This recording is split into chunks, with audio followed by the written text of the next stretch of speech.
Assalamualaikum warahmatullahi wabarakatuh. Kembali lagi bersama saya. Tetap patuhi protokol kesehatan ya.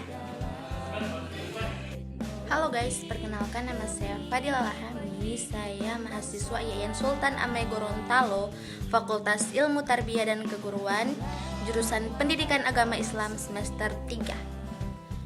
Nah, di sini saya akan menjelaskan tentang pengertian teknologi pendidikan, apa saja teknologi pendidikan, dan aplikasi apa saja yang digunakan dalam teknologi pendidikan. Apalagi dalam masa pandemi seperti ini. Nanti pantau terus. Nah, teknologi pendidikan sekarang sangat jauh berkembang. Dengan perkembangan teknologi yang sangat pesat, membuat proses pembelajaran lebih cepat dan efektif. Kita masih ingat, untuk mendapatkan sebuah bacaan berupa buku, itu sangat sulit, apalagi di tempat-tempat pelosok. Nah, mereka hanya bisa mengandalkan guru-guru mereka sebagai sumber tunggal materi. Berbeda dengan sekarang, perkembangan teknologi telah membawa banyak perubahan bagi dunia pendidikan. Sebut saja teknologi yang sangat berperan penting adalah layanan internet.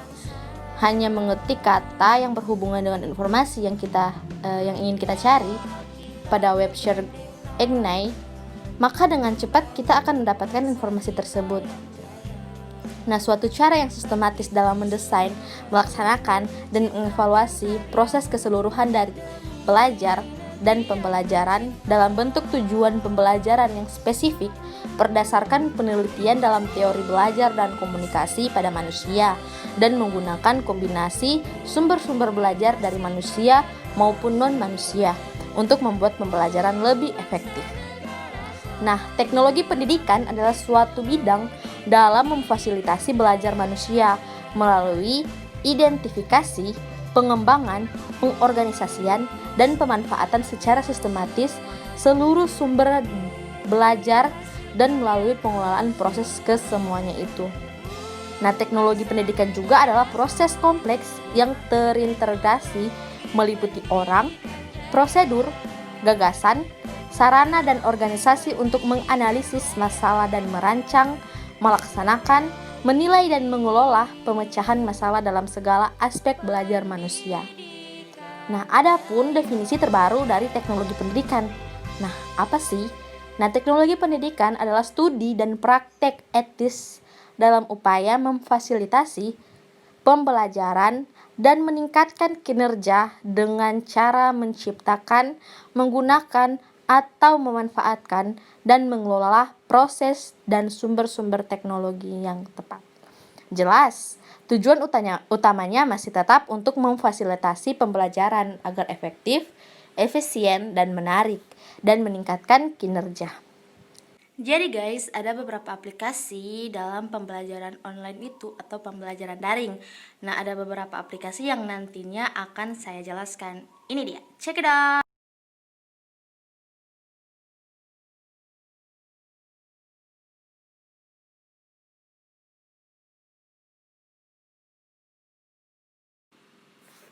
Nah guys, saya akan menjelaskan tentang kegunaan Google Meet. Nah, Google Meet ini merupakan salah satu aplikasi yang dikeluarkan oleh Google. Nah, Google Meet ini pertama kali pada bulan Februari 2017 secara diam-diam untuk pengguna iOS saja. Namun beberapa bulan kemudian Google Meet itu pun diliris secara resmi. Nah, Google Meet adalah salah satu sebuah aplikasi layanan komunikasi video. Nah, aplikasi Google Meet ini menjadi versi yang lebih kuat dari versi lawasnya Google Hangout. Google Meet diluncurkan sebagai aplikasi konferensi video yang bisa ditonton hingga 30 peserta dan bisa ditampilkan pada aplikasi web, aplikasi Android, dan iOS. Beberapa fitur yang disediakan oleh Google Meet antara lain: yang pertama, aplikasi ini dapat digunakan hingga 100 peserta per panggilan untuk penggunaan G-Basic Suite, 150 orang bagi pengguna G-Suite Business, dan 260 orang per meeting untuk pengguna yang membeli paket G-Suite Experience.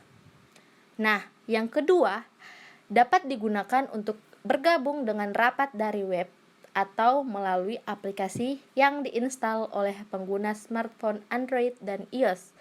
Yang ketiga, integritas dengan Google Calendar untuk melakukan panggilan rapat sekali klik. Nah, yang keempat, berbagi layar untuk menyajikan dokumen atau presentasi. Nah, yang kelima, panggilan terenkripsi di antara semua penggunanya. Nah guys, yang kedua, saya mau jelaskan tentang kegunaan aplikasi WhatsApp. Nah, WhatsApp ini mungkin sudah tidak asing lagi kita dengar karena kita sering menggunakannya sehari-hari untuk media komunikasi. Nah, awalnya aplikasi WhatsApp ini hanya dibuat hanya untuk pengguna iPhone saja. Seiring dengan perkembangannya aplikasi ini juga tersedia untuk versi BlackBerry, Android, Windows Phone, dan lainnya. Nah, aplikasi ini menduduki peringkat ketiga aplikasi paling laris sampai pada November 2010. WhatsApp adalah aplikasi messenger untuk smartphone. Aplikasi ini merupakan aplikasi pesan lintas platform yang memungkinkan kita untuk bertukar pesan tanpa pulsa dan menggunakan paket data internet. Dengan aplikasi WhatsApp, kita dapat melakukan obrolan daring, berbagi file, bertukar foto, dan lain-lain. Nah, adapun kelemahan dari aplikasi ini untuk digunakan sebagai media pembelajaran daring adalah video call. Karena video call itu hanya terbatas beberapa orang saja. Nah, itulah kejelasan atau penjelasan dari WhatsApp itu sendiri, guys. Nah, yang ketiga ada aplikasi Zoom. Nah, untuk pengguna pembelajaran daring pasti sudah tidak asing lagi dengan aplikasi yang satu ini. Nah, aplikasi Zoom adalah satu aplikasi video conference yang sedang ramai digunakan sejak pandemi global. Nah, aplikasi ini memungkinkan untuk para penggunanya melakukan komunikasi jarak jauh dengan video dan audio yang baik. Untuk satu kali video conference bisa mengundang hampir 100 peserta. Aplikasi yang berkantor pusat di San Jose, California, Amerika Serikat ini didirikan sejak 2011 lalu dan digunakan oleh berbagai organisasi dan perusahaan untuk mengakomodir para karyawan dari jarak jauh. Nah, adapun fitur-fitur dari Zoom ini, yang pertama ada video dan audio HD, kemudian yang kedua ada alat kolaborasi bawaan, yang ketiga keamanan, yang keempat rekaman dan transkrip, yang kelima itu fitur penjadwalan, dan yang keenam itu obrolan tim. Nah, itu dia penjelasan saya dari aplikasi Zoom ini. Nah, yang keempat ini adalah Google Classroom. Nah, Google Classroom ini adalah layanan web gratis yang dikembangkan oleh Google untuk sekolah, yang bertujuan untuk menyederhanakan, membuat, mendistribusikan, dan menilai tugas tanpa harus bertatap muka. Tujuan utama Google Classroom adalah untuk merampingkan proses berbagi file antara guru dan siswa. Nah, Google Classroom ini menggabungkan Google Drive untuk pembuatan dan pengiriman penugasan, Google Dokumen, Sheets, dan Slides untuk penulisan, Gmail untuk komunikasi, dan Google Calendar untuk penjadwalan. Nah, siswa dapat diundang untuk bergabung dengan kelas melalui kode pribadi atau secara otomatis diimpor dari domain sekolah. Nah, setiap kelas membuat folder terpisah dari Google Drive di masing-masing pengguna. Nah, di mana siswa dapat mengirimkan pekerjaan untuk dinilai guru. Aplikasi seluler tersedia untuk perangkat iOS dan Android, memungkinkan pengguna mengambil foto dan melampirkan penugasan berbagai file dari aplikasi lain dan mengakses informasi secara offline. Guru dapat memantau kemajuan untuk setiap siswa dan setelah dinilai, guru dapat kembali bekerja sama dengan melalui komentar. Oke, itu dia penjelasan dari Classroom. Oke guys, jadi itu dia beberapa pengertian dari teknologi pendidikan dan aplikasi yang sering digunakan dalam teknologi pendidikan.